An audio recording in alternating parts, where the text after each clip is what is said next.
Salam, selamat pagi Bapak Ibu Saudara yang terkasih di dalam Tuhan.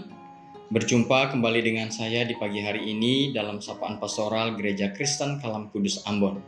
Sebelum kita memulai perjalanan kehidupan kita sepanjang hari ini dan menikmati segala berkat Tuhan, saya mengajak kita semua untuk membaca dan merenungkan kebenaran firman Tuhan.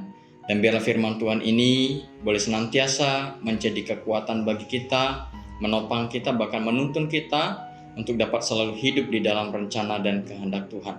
Sebelum kita membaca firman Tuhan, mari kita berdoa terlebih dahulu. Bapa kami yang di surga, kami mengucap syukur buat kasih dan kebaikan Tuhan di dalam kehidupan kami. Sepanjang malam Tuhan boleh menjaga kami, menopang kami, dan pagi hari ini Tuhan boleh membangunkan kami dengan tubuh yang sehat. Kami bersyukur Tuhan buat kesempatan hidup yang Kau berikan kepada kami hari ini. Kami bersyukur buat berkat-berkat Tuhan yang telah Kau sediakan untuk Tuhan sediakan bagi kami nikmati sepanjang hari ini.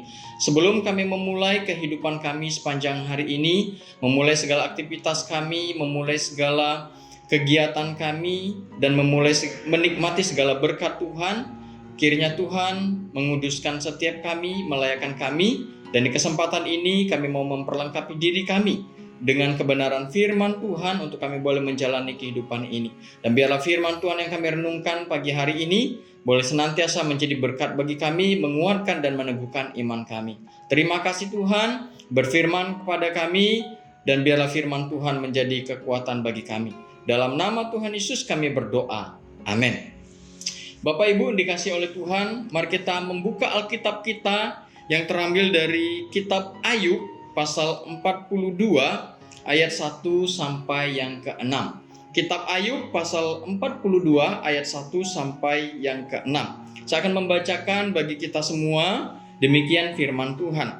Maka jawab Ayub kepada Tuhan, "Aku tahu bahwa Engkau sanggup melakukan segala sesuatu, dan tidak ada rencanamu yang gagal. Firman-Mu, siapakah dia yang menyelubungi keputusan tanpa pengetahuan? Itulah sebabnya tanpa pengertian aku telah bercerita tentang hal-hal yang sangat ajaib bagiku dan yang tidak kuketahui.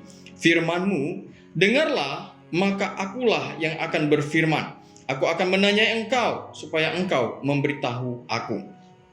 Hanya dari kata orang saja aku mendengar tentang Engkau, tetapi sekarang mataku sendiri memandang Engkau. Oleh sebab itu aku mencabut perkataanku, dan dengan menyesal aku duduk dalam debu dan abu." Bapak Ibu dikasih oleh Tuhan, berbahagialah kita yang membaca, merenungkan, dan yang akan melakukan firman Tuhan di dalam kehidupan kita.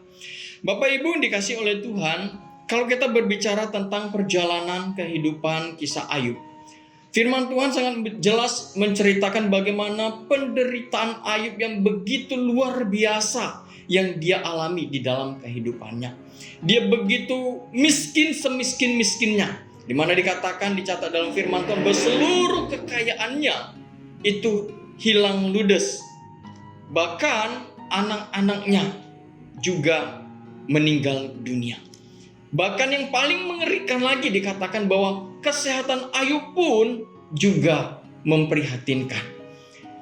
Bapak Ibu dikasih oleh Tuhan, di dalam penderitaan Ayub, sahabat-sahabatnya menuduh Ayub bahwa penderitaannya itu disebabkan karena kefasikannya di hadapan Tuhan. Penderitaannya itu karena disebabkan dosa-dosanya di hadapan Tuhan. Nah, kalau kita memperhatikan di dalam ayat-ayat sebelumnya, bagaimana Ayub membela perkaranya yang dituduhkan oleh sahabat-sahabatnya di hadapan Tuhan. Dia berkata, dia bergumul bersama-sama dengan Tuhan, "Tuhan, apa salahku Tuhan, sehingga aku menanggung beban sedemikian rupa ini?" Dia bergumul dan bergumul dengan Tuhan di dalam penderitaannya. Dia menanyakan kenapa dia menderita. Ketika orang menanyakan kenapa dia menderita, itu adalah hal yang wajar dan normal bagi manusia yang biasa. Dan mungkin kalau kita mengalami hal yang sama, kita pun akan melakukan hal yang sama, yaitu kita akan menanyakan kenapa kita mengalami penderitaan di dalam kehidupan kita. Bapak Ibu dikasih oleh Tuhan, namun di dalam pergumulan Ayub di dalam kehidupannya, dia mengalami, dia melihat, dia merasakan bagaimana karya Allah itu begitu luar biasa. Yang dulu dikatakan Ayub mengenal kebaikan Tuhan. Yang dulu dia mengenal pertolongan Tuhan itu hanya dari cerita orang-orang di sekitar dia. Mungkin dari cerita orang tuanya, mungkin dari cerita nenek moyangnya. Tetapi di sini dikatakan oleh Ayub, tetapi aku sekarang mendengar tentang engkau dan mengenal engkau dari pengalaman pribadinya. Di ayat yang kelima, Ayub berkata sangat jelas. Dia berkata begini, hanya dari kata orang saja aku mendengar tentang engkau, tetapi sekarang mataku sendiri memandang engkau. Jadi Bapak Ibu dikasih oleh Tuhan, dari penderitaan yang dialami oleh Ayub, di situ Ayub dapat mengenal siapa Tuhan yang dia imani. Dari pengalaman penderitaannya, dia dapat mengenal siapa Tuhan yang menjaga hidupnya. Di ayat berikutnya, setelah Ayub mencabut perkataannya, akhirnya Tuhan memulihkan keadaannya. Dikatakan harta Ayub dikembalikan berlipat-lipat kali ganda. Anak-anak yang tadinya telah dipanggil pulang ke rumah Bapa, yang telah meninggal dunia, sekarang Ayub memiliki anak-anak yang dikatakan jauh lebih baik lagi dibandingkan anak-anak yang sebelumnya.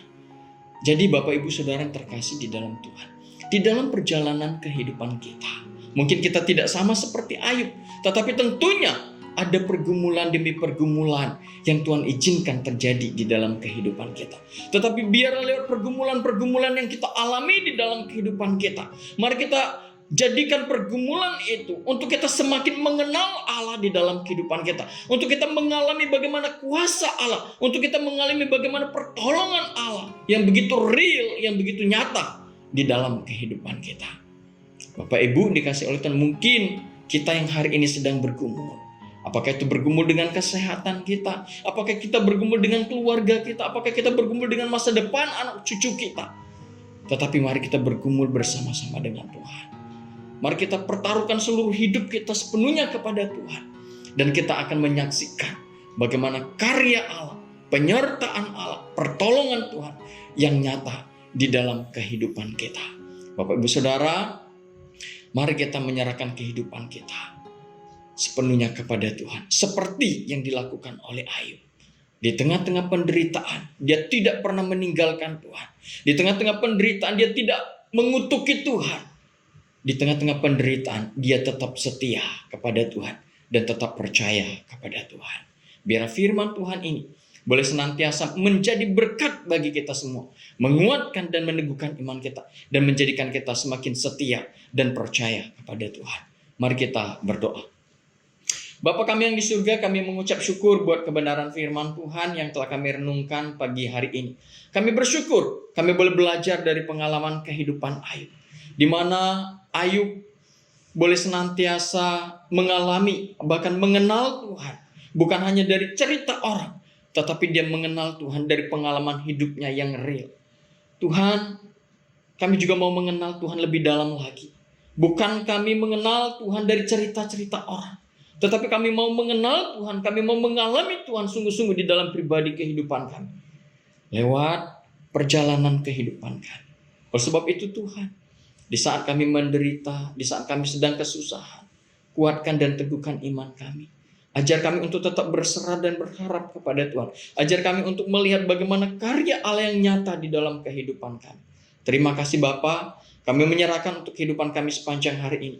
Berkati kami dalam kesehatan kami. Berkati kami di dalam pekerjaan kami.